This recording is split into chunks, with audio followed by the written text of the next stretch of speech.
you know, I wouldn't have been comfortable, confident enough to say that that was a trade. Well, remember I said, what was it, 2 weeks ago, that bar that broke the bottom of my channel and 110 was the bar. Yes, you know, yeah. you've got to sell a rally, and they give us a Unbelievable though. rally. But you know, would you have been comfortable selling a rally like that? Well, yeah, it's tough in retrospect, isn't it? But Yeah, when I saw, well, I've only just seen yesterday's bar now. yeah, Sorry, Friday's bar now, because this is yeah. the first time being in front of the charts, really. I would have found it very difficult not to trade that.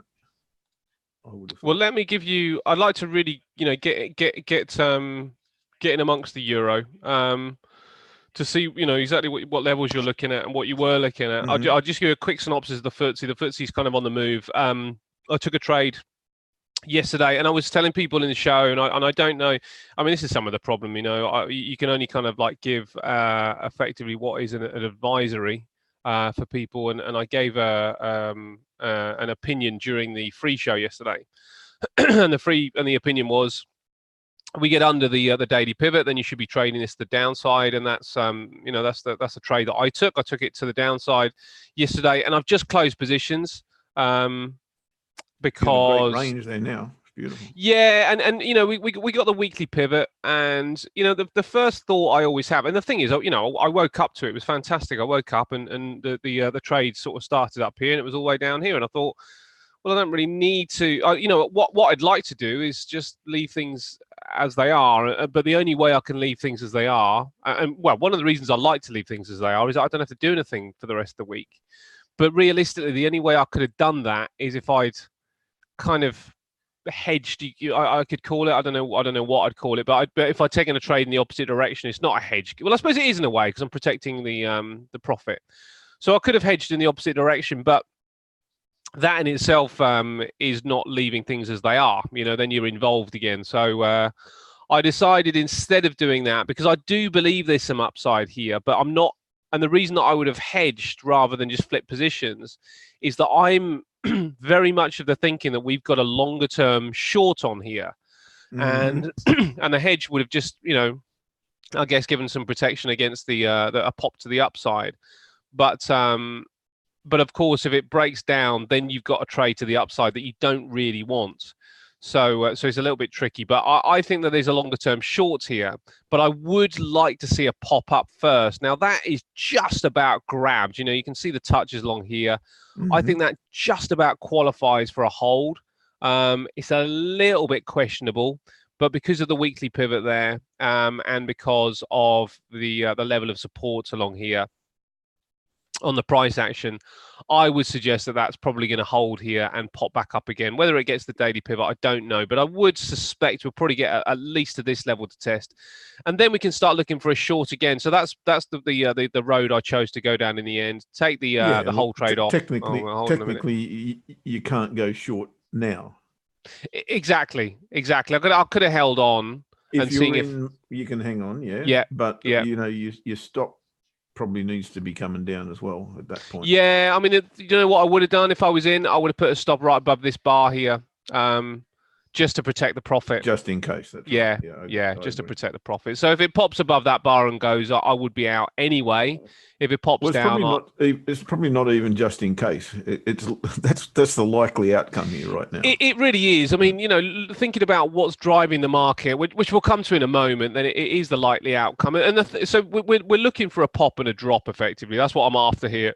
A pop to the upside, somewhere around about the daily pivot, somewhere around about this price action, and then a fall down. I'm going to put a fib on just for the fun of it, not because I believe that they are levels that of massive interest. But that is interesting, where we got the fib of the whole move, which leads us right into the same area on the price action. I don't know how clear that is on the screen. I'm just going to check that on. Doesn't look that clear. I'm guessing you guys can see that, but you're going to have to help me out if you can't. So that's. I'll just have a look. Yeah, I can see it. Yeah, you can see it. So it's right on top of the lines. I can't see anything that's. It's right on top of the price action there. Yeah. Yeah, You you can got it see on the there. level. Sure. Yeah, it's right on top of this price action here. So it's around about the 73.28 level. So there's a fib level. There's a there you go, 73.28. There's a fib level. There's some price action there as well. So that's what I'm looking for. Looking for around about a 20 pip pop, and then I'm looking for a drop. Now the question is, what is driving the market? Now the only thing that well, I was going to say that this Saudi oil tanker bombing was really it's been kind of interesting, because yesterday we saw price action in the FTSE managed to remain buoyant because the oil stocks kind of like kept it propped up, but the price has been easing back to the downside in oil, and subsequently it's kind of weakened the FTSE. This is only as serious as the market's, I suppose, first and emotive reaction. It's only as serious as that, in my opinion, if something else happens. I mean, 5% of the world's oil supply is 5%. It's not 95%. Yeah. Well, you're absolutely right. I mean, to be honest, the reaction was it was a little bit crazy, but it wasn't wild. I mean, this is the price action on oil, and if you think about that on a daily chart, it was okay. It was. In fact, it does look pretty crazy there. But yeah, you're absolutely right. So we've got oil stabilized, if you like, around about this level. So FTSE is doing what it's doing. Now there is another level on the FTSE that if we don't get a pop here, then I suspect we will, and I'll show you that as well. And I just want to quickly cover the pound when we get a chance. The pound. Don't talk to me about the bloody pound. So this is our FTSE. It's a Friday bloody trade now, and I'll talk about it later. Yeah, we'll have the pound and we'll have the euro. So this is the other area. Now this is another reason. In fact, let me bring the pivots back on as well. So I am looking for a pop ultimately in the FTSE. Now maybe the pop isn't quite in the area that I thought, and it might be a little bit lower. But I do think it's coming. I would look for a pop. It's got quite a lot to get through, and actually buying here, if there are scalpers, it's not the worst trade in the world. You are likely to get this level retested at some point. So I think popping down, popping up. Now, if it pops and closes below the weekly pivot, there's a chance that the weekly pivot could then hold price up, and we don't get back to this 28 level. So there's a few kind of possibilities that could go on here. It really does depend on how's the world feeling. Yesterday, the other thing was which I thought was really interesting, was the industrial output from China. Hugely low, very, very low, very, very weak, an awful number for China yesterday. And that in itself would suggest that the trade wars are really starting to bite. So another reason that I'm looking for a short in the FTSE, and something that I can really hold on to. I'm not comfortable holding on yet, and the reason for that is because of Jerome Powell tomorrow. So that's what I've got coming out in front. Do we sell into the announcement or buy into the announcement? I think as we get closer to it, I'm of the opinion that we may do neither, and we may well stay in this range. Now, I've been wrong about this before, as I was with the euro. I thought, bringing the euro into play here, I thought when we had the schedule and announcement from Mario Draghi last Thursday, that the euro would quite happily hold its level along here. This was the Thursday announcement, and this is the level that I thought it would hold. I thought we'd pop up, pop down, pop up, pop back down to the weekly pivot, pop up, pop down, and then get the announcement. But this just goes to show, I was wrong about that. It popped out of the range, and then it became a very, very difficult thing to start to look at, to trade.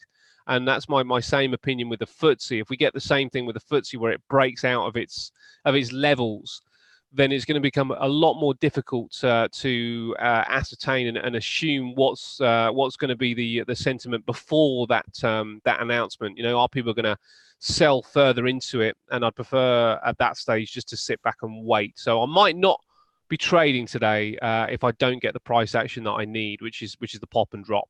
It looks right now a little bit too muted.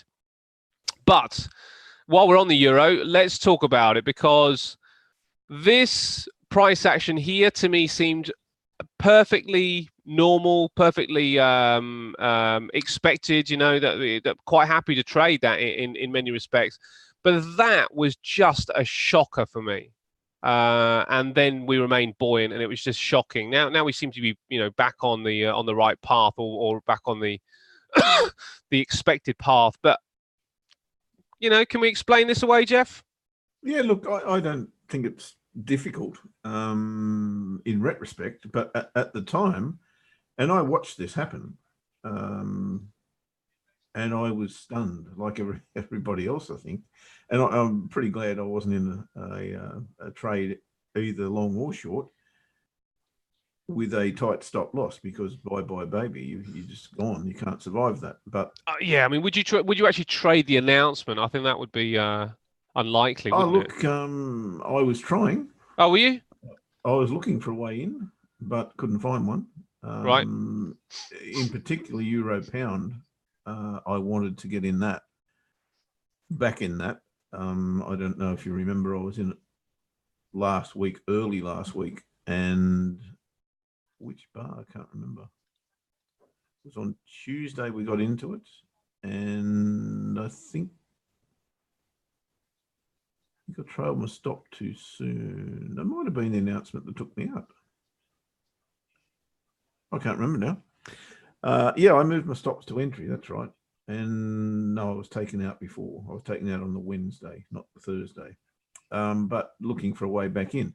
But, realistically, when you look at, and I'm not talking fundamentals, the setup was always short for mine, not long. Yeah, agreed. So when the announcement came out, I could very easily, if I was in front of the charts, and in a frame of mind that if this goes short, then I want to be on board. And gee whiz, I'm glad I didn't do that, because it would have been whoosh, Gonski. Yeah. But I kind of get why it bounced back. And this is not my idea, but mind you, it's something that I've read, and it makes sense to me, kind of, from an emotive point of view. We knew that QE was coming. What we didn't know was what that looked like. And I was actually surprised when they cut the interest rate. I didn't think they would do that, but they did. And the market immediately reacted to that, but only as far as the support level. It really didn't go beyond the support, because I think that was already priced. Well, not the interest rate cut, but the quantitative easing was already priced in. Yeah. And then the markets decided, for whatever reason, that this can be actually good for the euro economy, number one. And as you said before, why does that drag the euro with it? Well, it hasn't at the end of the day, but somebody speculated that it may well. Well, yeah. I mean, so in fact, do you want to show us your charts? I don't know whether you've got certain things going there, but the announcement had this two-tier system as well, and I wonder whether that had anything to do with it. The Governing Council of the ECB announced a two-tier system for reverse remuneration, which exempts parts of the credit institutions' access to liquidity holdings. Now, I don't know whether that's got anything to do with it. I don't even really understand that, if I'm completely frank. And I'm hoping I don't need to. But the other thing was that there seemed to be a little bit of pushback from some of the other European leaders about Mario Draghi's position on the monetary policy, and I wonder whether that has anything to do with it, because I was thinking, does it really matter?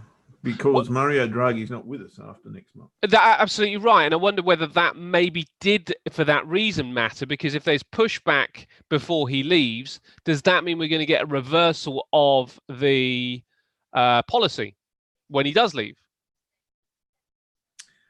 Perhaps. Certainly, we're going to get an injection of somebody who is in very, very high regard around the world in all economies. Yeah. And I think they're looking to her. And this may well be the reason, may well be the reason why the euro is likely to rally or possibly rally. It's not on my books as a buy, I've got to say. Yeah, well, I was going to ask you, what do we do from here with the euro? Yeah, look, today I think it probably is a buy. But I don't see that lasting. I think 110.50 maybe pulls it up, 110.40, something like that.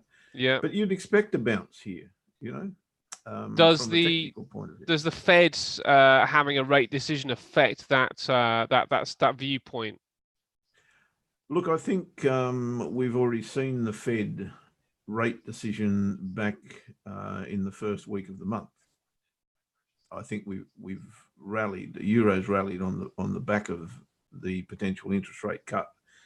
They'll still call potential, though everyone's 100% price that in. So I think we've seen that reaction. I don't think the bounce back that we saw on Thursday had anything to do with interest rates. But I don't think we'll see the interest rates cut when it comes, unless it's bigger than we expect. Will do too much, to be fair. But what I see right now is a massive double bottom and a potential higher low on a support level. So I've got to be short-term bullish here. I can't go short here right now. No way in the world. If you have a look at what I'm talking about. Yeah. How do we get our little tools? Hang on, here we go. Incidentally, the German ZEW economic sentiment out at 10 a.m. In a couple of hours is going to be a watched number. I know it's only an orange folder, but that's going to be a watched number today. We've seen that progressively weaken, significantly so last time around. So another weak number there is going to affect stocks, and it will probably affect the. Well, I don't know if it'll affect the euro now. They've kind of they've shown their hand, haven't they? Sorry, mate. I was drawing tools. I didn't hear what you said. No, just about the numbers. I was just checking on numbers today, and there's not a lot. There's not a slew of data, but we do have German ZEW economic sentiment. Okay. Yep. And but maybe if we do get a pop in the FTSE, that could cause our drop. Now we're getting the formation of what's attempting to become an engulfing bar on the 15-minute chart on the FTSE 100, but it's currently looking more like a spinning top indecision bar. So there might be a little bit of wrangling of price in this area, but if by 10 o'clock the price is up, that German ZEW economic sentiment number could be fascinating, because if that's a really weak number, as it has been, then expect indices to fall away. And I was going to say, if that is a weak number, does that strengthen the euro? Because weaken the euro because it forces them to for more policy. But they've shown their hand, surely. And now haven't we had the policy announcement? Isn't that it really? For the euro and the ECB for a little while. So yeah, I believe so. I mean, what more can we hear out of the euro right now? I mean, they have played their cards. That's it. Yeah. So it's just going to be all bad, isn't it? If that's a weak number, then it's just I suppose that at least the numbers are now binary. There shouldn't be any. Well, the expectation because of that would be that it's just binary, surely now, where we can just say weak number, sell it off, strong number, buy it up. Yes and no, because it's going to depend on whether this technical scenario here, which is absolutely clear, it couldn't be clearer. That's a massive double bottom there and a massive bullish engulfing bar, whether it's emotive or not. Yeah, that's exactly what it is. Yeah, that is broken through resistance, albeit very, very briefly. Yeah, but we're now back at support, and this range in here is now quite marked. Yes. I don't see. Yeah, I see what you mean. As I said, I don't see how I could possibly go short here. You've got a little mate over here as well. Yeah. this really is suggesting that this is a level that the market is very much in focus on. Yeah. And it's the whole number 110. You know, that's a very psychological figure, 110. So, you know, I'd be surprised if there's not some price action up here today, up at the weekly, and maybe even back here, back to the monthly pivot. It's a big confluence over here. Yeah. Yeah. So, yeah, look, if I saw an opportunity to trade this long today, I think that's exactly what I'd be looking to do. Okay. Okay. So am I a you're bull? long euro. Yeah. No, I'm not a bull. It's today only. This is a one-time offer. Yeah. And I'll reassess once we see exactly if that rally does take place and where it goes and what it looks like. Clear all drawings. Look at that. That's marvelous. So yeah, mate, I'm a little bit on the side of the bulls today, but as I say, you couldn't call me a euro bull. Okay. Because I still see what I saw 2-3 weeks ago, and what I saw 2-3 weeks ago was, if I can get there, was this big bar here. And I said at the time, you know, this level, you may not regard it as a usable line, but that level has been so well, yeah, I won't say received, but it's certainly been so well repelled. Yes. Or prices repelled from there so many times. You know, every time it gets there, it just goes off it. Yeah. And that broke it, right? Yes. Then we copped a retest of it. I said at the time, if you can buy a rally, sell a rally here, you'll be looking okay. But now is the testing tape. If we can get through this level, again, it's buy euro down to 107.80 or something like that. Yeah. I mean, it's just astonishing, isn't it? Really, you know, I was kind of advocating a trade in euro pound short because, no, absolutely. You know, I really like the pound at the minute. I think the pound is starting to look attractive. You know, like an attractive possibility, and the euro I don't get it. I don't get why anybody would want it. You know, given the current situation and scenario. So yeah, I was advocating some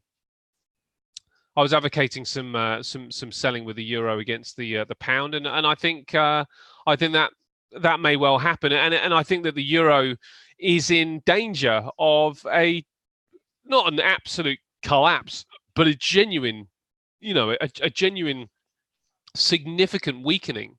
You know, coming up. This doesn't happen. This is not a fluke. This doesn't happen for no reason. No, this is a serious candle right here. Yeah, absolutely. So, not just because it's a big one, but because of what it's done. It has broken this channel. It's over the course of a week. Yep. Closed below 110. You know, to me, that's extremely significant. And I'll be most surprised if we don't take these lows on again. Most surprised. Yeah. That said, it's a pretty fancy tweezer bottom sitting on a support level and a strong support level. So, it's not an easy call. Really isn't. No, and I think if we didn't have, you know, I really like that channel, that I don't know what you call that tool, the equidistant tool. That'll do. Yeah, the equidistant. I really like that. We just had a pop up to pop to the upside with the FTSE. I really like that tool, and but there is also, I think, a case to be made for a lower trend line, which, you know, you can join from the 20th of August 2017. Coming down to the 27th of May in 2018, and see where that leads us, because there might well be a genuine case to say, well, that's, you know, there's some support down there, just off a slightly different level. Yeah, so 27th. Yeah. You know, I think there's that case to be made as well, where we could actually say that you know, it's possibly a kind of broadening pattern going on. Yeah, look, which is stronger, I suppose, is the question. This is definitely longer. Yeah. But is it stronger? Good question, eh? It's only been tested 4 times. This one's been tested multiple, 14 or 40, or whatever the case may be. So, yeah, look, to trade this, ain't an easy task right now, in my opinion, because you do have that bar there that I just cannot ignore. But you've also got this that I can't ignore. So, yeah, I'm looking for something a little bit more, I guess, along my my line of thinking in terms of trading. And that means for me, coming off a support trend line or a resistance trend line that I've got. If we were to get back up here, I think I'd be really happy. And if I could trade it up to there, I think that would make me really happy, because that would then satisfy the tweezer bottom that I'm seeing. It would satisfy the double bottom that I'm seeing. And if I then got the signal that, let me use the pen again. If I then got a signal that said, why doesn't it do it? There we go. So if we could get up to here, if we could find a trade up to here, then I would know by what happened next. And if what happened next was reject that level, then I can play a lower high. But if it breaks here and were to come back there, then I could play a higher low and go that way. So I think this level here is key for me. If we can get back to there, it's not going to upset the this, they call it cyclicity. Not sure I like that word, but that's going to still be there. So it can still go short from there, no problem. This is a little bit of an issue, but yeah, as I said, there's no easy road here right now. It's a matter of wait for me, and that's what I'll do. Yeah, so we're looking looking for a pop and a drop in that as well, I guess. It's similar with the FTSE. The FTSE's getting its pop all the way back to the daily pivot right now. So looking for a drop in this area. So onto the pound. Yeah. Now there were some negotiations yesterday with Boris Johnson and Juncker, and they didn't go too well. I think the president of Luxembourg has kind of come out spitting feathers to a degree, about the UK and how this whole thing is self-inflicted and should never have really happened. And we are starting to see the pound weaken, so it doesn't appear that there is a deal to be done at this stage, and subsequently we've seen the pound weaken. And I suppose this is the slightly tricky story with the FTSE. The FTSE is kind of like got the pound to deal with as well, with the pound weakening.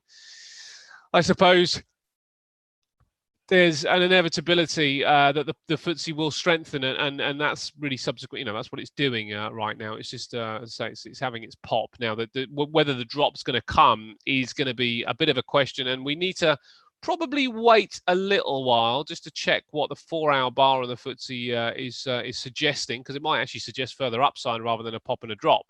But I think it comes down to the pound, and I think the fact that the pound and Boris Johnson has not able to kind of garner himself a deal, and the deal looks less likely. We've also got a court proceeding going on, which is going to show us whether the English courts are saying that the proroguing of Parliament was illegal, and what Boris Johnson's play is going to be after that as well. And if it becomes illegal, that Boris Johnson prorogued Parliament, we probably see a bit of a pop to the upside with the pound, because Parliament are a Remain group of MPs. The Parliament is effectively looking to stay within the EU, or at least get a deal. Boris Johnson and some of his team don't seem to be that bothered whether they get a deal or not. They're quite happy to leave without a deal. So if it becomes illegal that Boris Johnson cannot leave without a deal, that should be positive for the pound. So we're kind of on slight wait and see mode on that front, mate. And I wonder whether that kind of shapes our day to a degree where we're not really getting anything clear when it comes down to the FTSE or the pound. Yeah, not for me. I'm massively bullish. The pound, have been for yonks, just trying to get a way in, and as you know, we found a few ways. Not so much on pound US dollar, but on pound Kiwi. Yeah. We've done so well. Euro pound, we've done well, and we'll get to that in a tick. But at the end of the day, the pound has to retrace. I mean, this has been a massive run since this potential reversal. So we've gone from 120, 500 pips in what, 3 weeks? Not even 2 weeks. So we put on 500 pips in 2 weeks. Of course, it's going to retrace.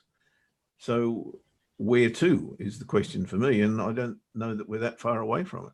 If I look at the 4-hour chart, it's already saying to me, all right, we've rejected the weekly pivot once. So I'm watching this area very, very closely.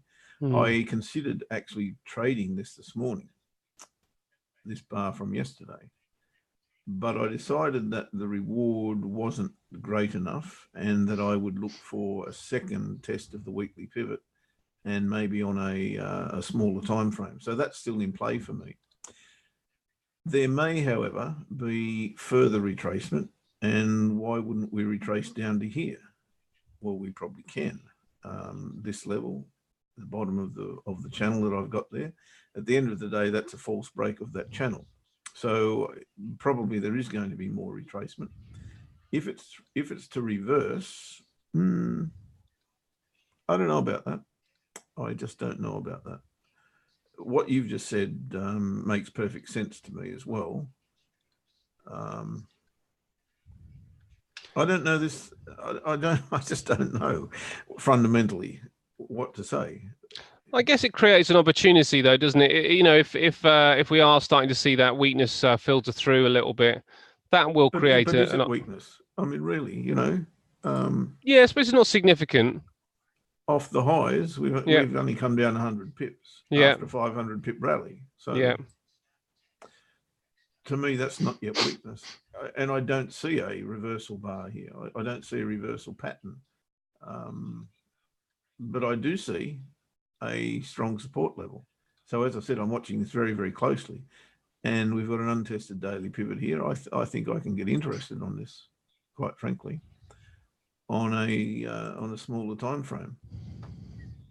How? Not too sure, to be fair.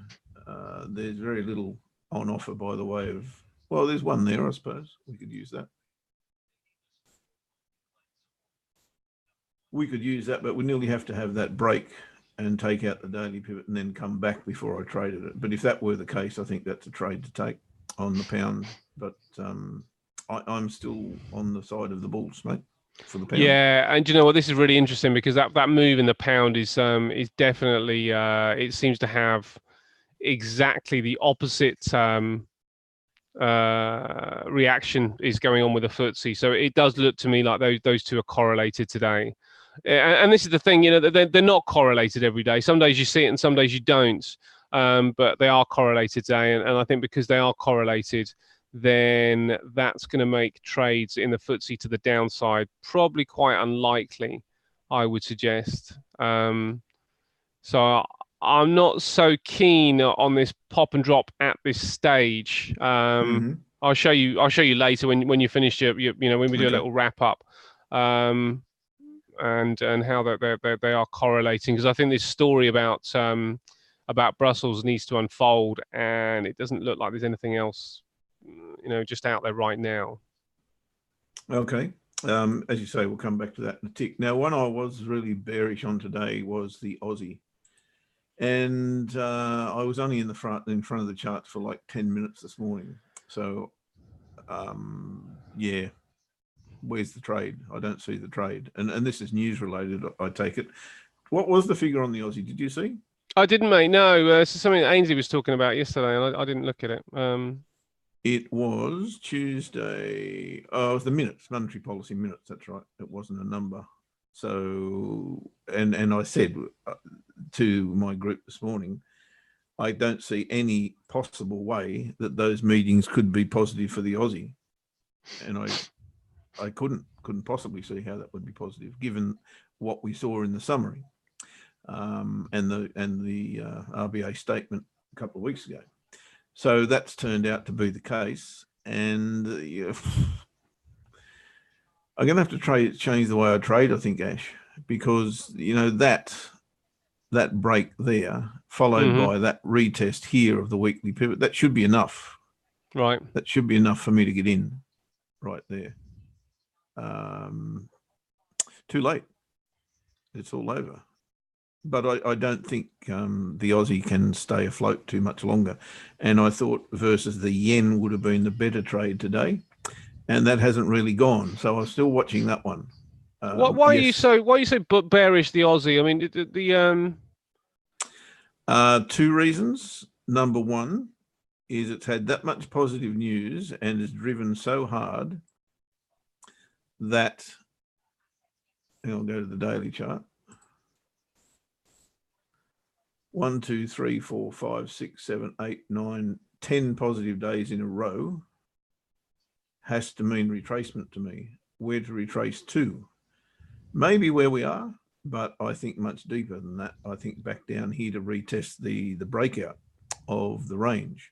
Now, we haven't had a higher low yet. It's just been all one-way traffic. So that higher low for me, hopefully, will be in that vicinity, around about the 68 mark.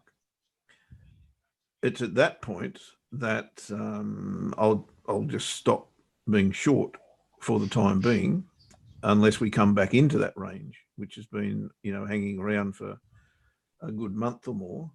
But I definitely see this as the testing material at the moment. And I'm just waiting for an opportunity to trade that. The reason I'm Aussie yen short is same. The yen's been so weak, the Aussie has been so strong that has to not change or reverse, but it has to retrace. Something has to change. And I do see the potential for perhaps the oil crisis, not so much because of the oil crisis itself. Again, I go back to 5% of the world's supply. So what? Why is that such a massive number? It's not for mine, but the repercussions of it could well be in terms of conflict. So if there is such conflict, then I think the yen has to rally, and if we go into a risk-off mentality, which I think we possibly will this week, then the risk-on currency, the Aussie, comes off, and the risk-off currency, the yen, comes on. So that equals to me Aussie yen short. So, from a fundamental point of view, that's where I'm at. I'm already seeing potential signs of that. There's a double top sitting here. There's a lower high potentially happening at the moment. I think a test of the daily or retest of the daily pivot here today on a small time frame really does get me interested here. Maybe I don't even have time for that. Maybe this is just ready and primed to go. But the market doesn't seem to be too interested at the moment. That's interesting. Do I have the kahunas to trade short here is the question underneath these candles. And the answer is no. I mean, my strategy won't let me. I can't trade into that. I mean, that's substantial support level. You got DS1 as well. You've got a trade line as well. Not for me. So I'd much prefer to see this kind of thing happen. I can't see that because my control box is in the way, but I'd much prefer to see this come up, hit this level and bounce off it and go short. Maybe even break it, consolidate, get underneath it, retest it, and away we go. So that's what I'm looking for in Aussie yen. But I'm very keen Aussie yen short if it will set up. One last thing, mate, euro pound. Yeah, very disappointing that we got into this short last week and it just held for the longest time. We were in positive territory, slight negative territory. I finished up getting out at break even. I said, no, I've had enough of this. And for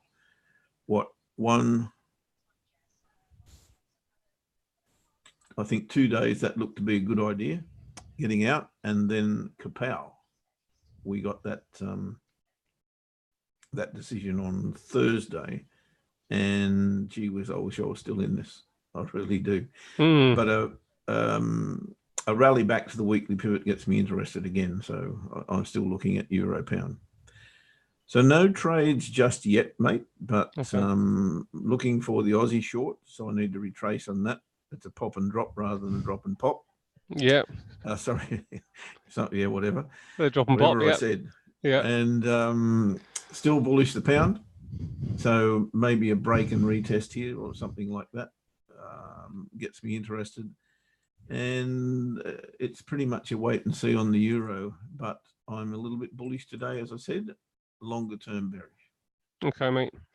All right. Well, let's have a wrap up then. So I'll show you what I've got here as well. The FTSE 100 is it's probably going to end up being a no-go area for me today, and I'll show you why. It may change. You know, things do. I'm interested in the ZEW number from Germany, and that could change the course of what I want to do. I'm not anymore looking for a pop and a drop. I think we're just going to get a pop right now. I'm still bearish the FTSE, but I'm not really that keen on a bear move today. Very, very positive move from the FTSE. You know, pretty much out of the gates, we started to drift to the downside. Haven't tested this low. We did kind of manage to hold on to the weekly pivot, or maybe more specifically this low here, and the market has started to move back to the upside, back to the daily pivot, and I was looking for a drop from this particular area here, but this bar is currently looking very, very solid, and we got another 20 minutes to wait before this hourly bar is finished. But that's not the bar that really interests me. It's this one on the 4 hour. And it's because the 4 hour bar it will be finishing at the same time as the hourly bar. So this finishes in 20 minutes. And if the 4 hour bar looks like that, that suggests to me that we're probably headed further for some further upside. I'm just not that keen on trading it, and it's just that's my own personal hang up in a way, because I've got no reason to doubt the upside.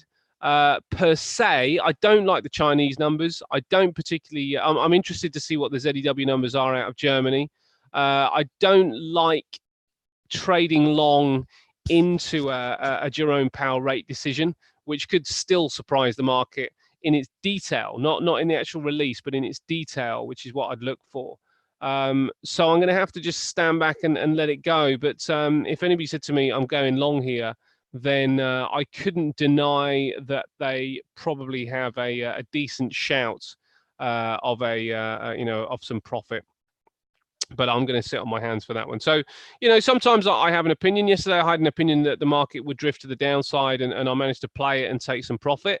And my point of call was around about the daily pivot. So, I managed to get it down low from this point right the way down here. My opinion today is now changed, and I have to accept that my initial analysis was for a pop and a drop, and now that pop was only going to take me to this point here. So I was looking for a pop. In fact, let me draw this. I was looking for a pop up here and then a drop down again, and maybe even see the lower trend line. That's what I was after. But the fact that we have gone beyond this point is one aspect. But the fact that we're also now potentially challenging the daily pivot, the fact that we've got a bar on the 4 hour, which is starting to look bullish, means that I should change my viewpoint. But even though I'm not married now to the short, I cannot fall in love with a long. So I'm concerned that we just do this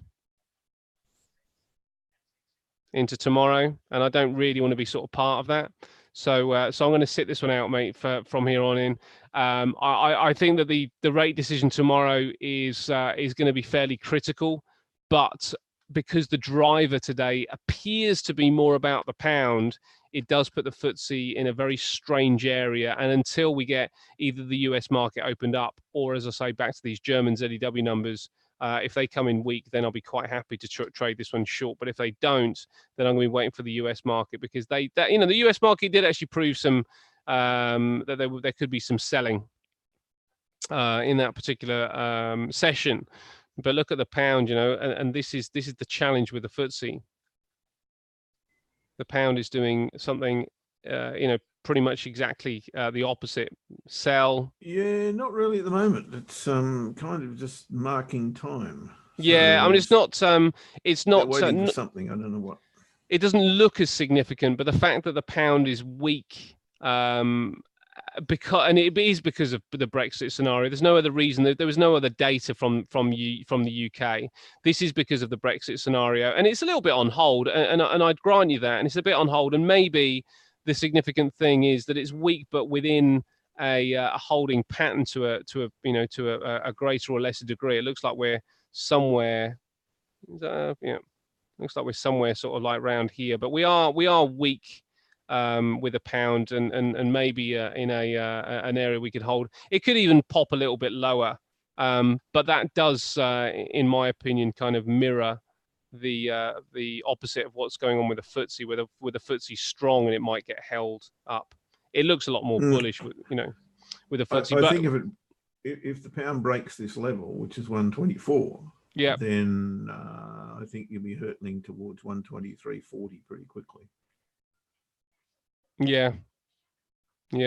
Which is probably going to drag the FTSE up, because I suppose my point is that the FTSE move today seems to be much more about the pound, the correlation with the pound than anything else, than oil, for example. The oil story. So while the pound is weakening, I'm not particularly keen on trying to short the FTSE. If the pound turns around, then the shorts of the FTSE will be back on again, in my opinion. But if that doesn't happen, then the only case to be made for the FTSE is for a long. But because that wasn't my initial stance, I'm going to find it difficult to take a trade and stay in there, I think. So I'm just going to sit back and wait today and see if I can get some more clarity.